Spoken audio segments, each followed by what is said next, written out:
Sebentar lagi kita masuk ke tahun 2026. Biasanya akhir tahun itu isinya self reward, hiburan, belanja, dan juga seneng-seneng. Tapi hati-hati, momen tahun baru juga seringkali satu paket sama satu masalah klasik, yaitu boncos. Banyak orang, termasuk gue dulu, happy-happy di akhir tahun, tapi stres di awal tahun karena duit menipis. That's why di video kali ini gue bakal bongkar 5 pembelian bodoh di umur 20-an yang bikin nyesel, supaya lo nggak ngulangin kesalahan yang sama. Welcome to Psychology of Finance by 1%. Enjoy.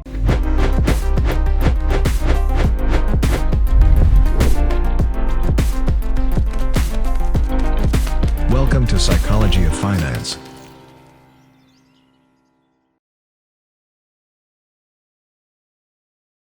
Jebakan pertama, dan ini harus gue bilang di awal. Beli HP pas rilis di harga pucuk itu adalah keputusan finansial yang bodoh. Antri panjang demi iPhone baru atau pre-order HP flagship di hari pertama itu bukanlah sebuah prestasi. Itu tanda kalau lo itu nggak ngerti cara kerja uang. Kenapa gue bilang ini adalah keputusan yang bodoh? Pertama, harga HP itu selalu turun karena depresiasi. Nah, lo juga bisa coba lihat ya grafik ini. Di hari-hari rilis, harganya ada di puncak tertinggi ya. Nah, begitu lo buka segelnya atau unboxing, grafiknya tuh langsung terjun ke bawah. Dalam 1-2 tahun, nilai barang itu bisa hancur, turun 30-40%. Kalau lo beli di pucuk, lo yang nanggung kerugian besar itu. Karena ya, lo suka rela membakar uang jutaan cuma demi jadi orang yang pertama pegang. Yang kedua adalah masalah needs versus wants. Brand HP itu sebenarnya jenius ya. Mereka tuh punya strategi marketing dan juga campaign yang biasanya tuh menggoda banget buat orang-orang yang suka gonta-ganti HP. Mereka seringkali cuma nambahin fitur seuprit tapi di branding seolah revolusioner. That's why kita juga perlu berpikir rasional di sini. Lo perlu mempertimbangkan return on investment dari HP yang lo mau beli. Lo juga bisa coba tanya ya ke diri sendiri, apakah HP lama lo itu beneran rusak dan juga ganggu kerjaan? Itu artinya lo ada kebutuhan ya, ada needs. Atau lo cuma pengen validasi sosial karena takut dianggap gak update. Nah, kalau itu berkaitan dengan wants. Kalau HP lo cuma dipakai buat scrolling sosmed dan juga chatting lewat WhatsApp, beli HP flagship terbaru itu sebenarnya nggak worth it itu. Dan yang ketiga adalah return on investment yang nol. Kecuali lo konten kreator profesional yang emang nyari duit dari kualitas kamera HP, gadget mahal itu sebenarnya liability, bukan sebuah aset. Uang yang lo pakai buat beli HP itu adalah dead money. Dia nggak tumbuh, malah terus menyusut nilainya. Harusnya uang itu lo beliin ke barang yang punya return on investment yang positif. Misalnya laptop buat kerja, atau misalnya beli saham reksadana yang memang ada keuntungan ya setiap tahunnya sekian persen. Nah, terus gimana solusinya? Ya udah jelas sih ya, jangan beli HP pas harganya tuh lagi di pucuk. Lo bisa coba tunggu ya 6 bulan sampai 1 tahun setelah rilis. Harganya pasti bakal turun drastis dan fiturnya tetap canggih. Atau sebenarnya opsi lain, lo bisa coba beli HP second ya yang masih mulus. Biarin orang lain yang nanggung depresiasinya, lo nikmatin fungsinya. Kita juga udah sempat pernah bahas ya video tentang iPhone. Lo bisa coba cek juga ya video kita yang ada di pojok kanan atas.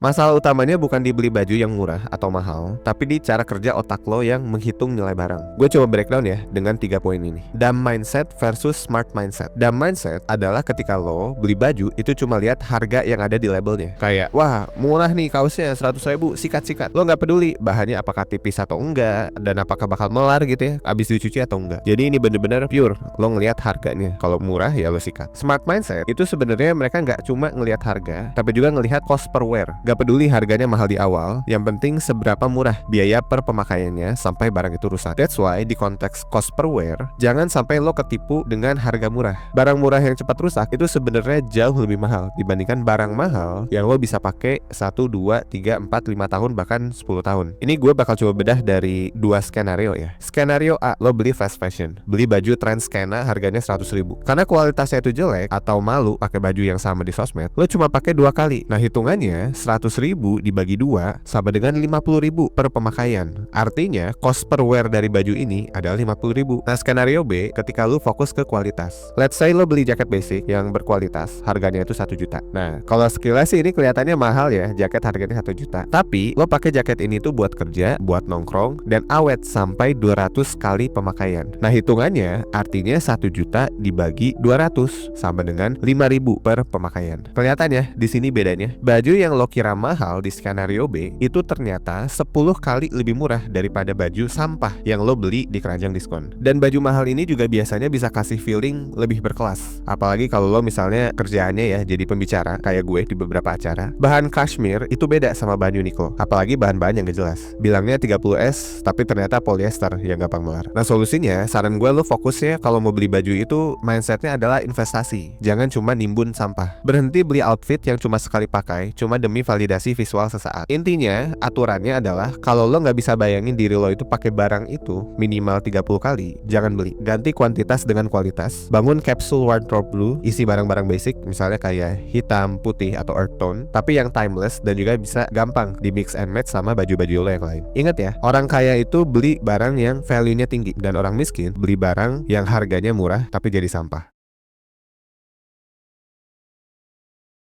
Istilah healing ala Gen Z ini sebenarnya udah berbeda dari makna healing yang sebenarnya. Kita bakal coba bedah 3 jenis kebodohan healing. Yang pertama adalah buang waktu plus ngerusak badan. Ini sebenarnya bukan healing ya. Ini murni lo bakar duit buat ngerusak badan dan juga otak lo. Misalnya beberapa aktivitas kayak minum alkohol dan juga party, atau lo mungkin judol ya dan juga gacha keterusan terlalu banyak, sampai ke sawer, influencer atau gifting ke orang-orang yang gak jelas. Nah itu sebenarnya lo jadi buang-buang uang sebenarnya kan. Yang kedua, kegiatannya bagus tapi waktunya tuh salah. Nah ini sebenarnya kegiatannya biasanya positif, tapi jadi toksik karena lo maksa pas lagi gak punya duit. Misalnya kayak liburan atau staycation, atau lo misalnya ngelakuin retreat gitu ya. Masalahnya kalau lo berangkat pakai kartu kredit atau uang darurat, stres lo bakal naik 2 kali lipat pas lihat tagihan. Dan itu jatuhnya bukan healing, itu malah nambah beban pikiran, malah nambah penyakit. Yang ketiga, dan ini yang paling parah, adalah kegiatannya toksik dan juga cara bayarnya toksik. Dan ini level paling parah dan menurut gue ini paling stupid ya. Ketika lo misalnya contoh main judi online pakai uang pinjol, atau open table di klub pakai pay later. Kalau lo ada di level ini, lo sebenarnya bukan healing ya. Ini kalau saran gue sih lo emang butuh pertolongan profesional sebenarnya. Nah terus gimana solusinya? Healing terbaik itu seringkali gratis, misalnya kayak tidur, lari, atau detox sosmed. Tapi kalau lo mau yang berbayar, aturan mainnya itu cuma satu, cash only. Kalau harus nyicil, berarti lo nggak mampu. Titik. Gue ada sedikit hack juga. Lo bisa coba cari kartu debit atau kartu kredit yang ngasih keuntungan pas liburan. Misalnya kayak kartu debit Blue X Garuda. Kalau lo ada flight pakai Garuda dan lo punya kartu ini, itu lo bakal dapat bagasi dan juga executive lunch yang nilainya bisa sampai ratusan ribu, bahkan sampai jutaan. Mantap banget ya. Nah that's why buat lo yang pengen belajar lebih banyak soal life hack budgeting liburan yang mantap, worth it, dan juga kagak bikin poros, kebetulan 1% lagi ada collab ya sama Blue by BCA Digital, dan kita lagi adain program namanya Blue Academy Financial Maturity Journey. Sekarang kita udah sampai ke batch 17 dengan tema biar healing gak bikin dompet kering, panduan self reward in this economy, mulai dari shopping hingga traveling. Tema ini cocok banget ya buat lo yang pengen liburan di akhir tahun atau di awal tahun 2026. Kita personally mau say thanks juga buat 1000 lebih teman-teman yang kemarin udah daftar di batch 16. Jadi kalau dijumlahin, total udah ada lebih dari 25.000 pendaftar dan juga 10.000 alumni yang ikut program ini. Bahkan berkat dukungan kalian, kemarin juga Blue Academy sempat dapat penghargaan sebagai Financial Literacy Program of the Year 2024. Menurut gue, ini program yang sayang banget ya buat dilewatin. Jadi buat lo yang tertarik, lo bisa daftar aja di link yang ada di layar ya, atau lo bisa coba cek link yang ada di description box. Udah gue taruh linknya di sana. Langsung cek aja ya.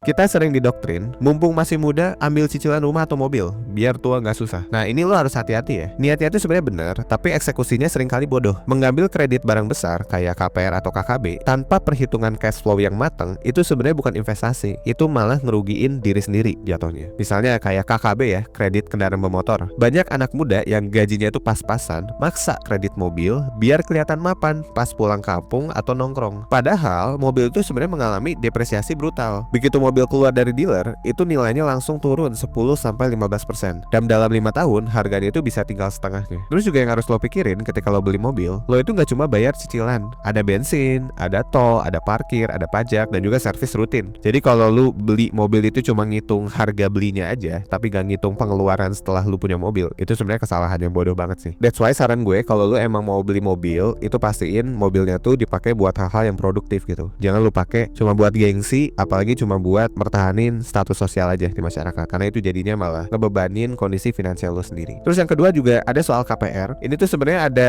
satu jebakan namanya house poor. Misalnya lu punya rumah yang bagus, tapi lu maksa beli rumah di luar kemampuan itu. Jadi ibaratnya rumahnya megah, tapi di dalamnya ya lu makan nasi garam gitu atau makan seadanya, karena ya gaji lu akhirnya habis buat bayar cicilan. Bahkan sebenarnya di awal cicilan tahun-tahun pertama, mayoritas yang lo bayar itu bunga, bukan pokok utang. Dan juga lo harus mikirin soal opportunity cost. Kalau DP dan cicilan itu lo investasikan ke instrumen lain yang returnnya lebih tinggi dari kenaikan harga properti di daerah itu, menyewa rumah kadang secara matematika itu jauh lebih untung dibandingkan lo harus KPR. Dan solusinya, saran gue sih lo fokus amanin cash flow dulu. Jangan sampai lo kelihatan kaya raya punya mobil atau rumah tapi cash poor, dompet lo kosong. Misalnya kalau lo mau KKB ya, mau kredit kendaraan, kalau cicilan mobil plus biaya operasionalnya itu bikin lo nggak bisa nabung, artinya itu lo belum mampu. Saran gue sih lo pakai motor atau transportasi umum dulu aja. Terus juga kalau lo mau KPR, cicilan rumah itu maksimal 30% dari gaji lo ya. Jadi kalau cicilannya itu lebih dari 30%, ya nggak usah dipaksain buat KPR. Mending lo coba tabungin dulu aja buat dana darurat minimal 6-12 bulan sebelum lo akhirnya akad buat kredit.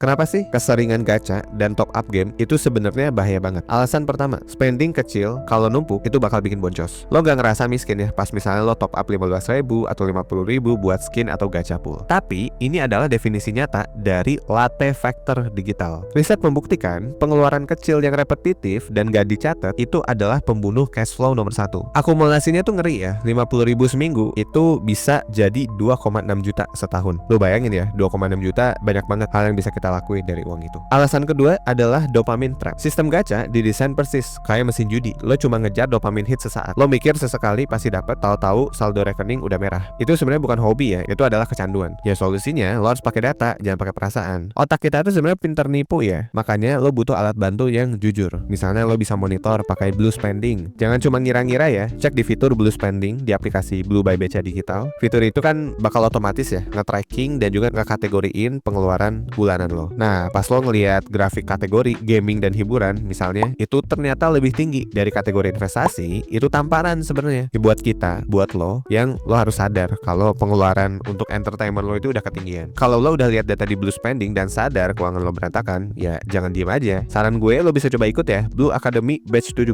biar healing gak bikin dompet kering, panduan self reward in this economy, mulai dari shopping hingga traveling. Acara ini 100% gratis ya teman-teman, dan bakal dipandu sama financial expert. Jadi buat lo yang tertarik, lo langsung aja bisa daftar di website kita atau klik link yang ada di description box. Udah gue taruh di sana. At the end of the day, nggak ada yang salah kok sama self reward. Lo boleh banget beli barang, traveling, atau ngelakuin aktivitas berbayar cuma karena alasan lo suka sama kegiatan itu. Yang terpenting, jangan sampai personal finance lo rungkat cuma karena lo nggak bisa ngontrol diri sendiri. Buat lo yang pengen belajar lebih jauh soal investasi buat pemula, lo bisa coba cek video kita yang di sebelah kiri ya, atau lo juga bisa cek rekomendasi kita yang ada di sebelah kanan. Smart spending is the new flexing. Gue Danang dari 1%. Sampai jumpa di video selanjutnya. Thanks.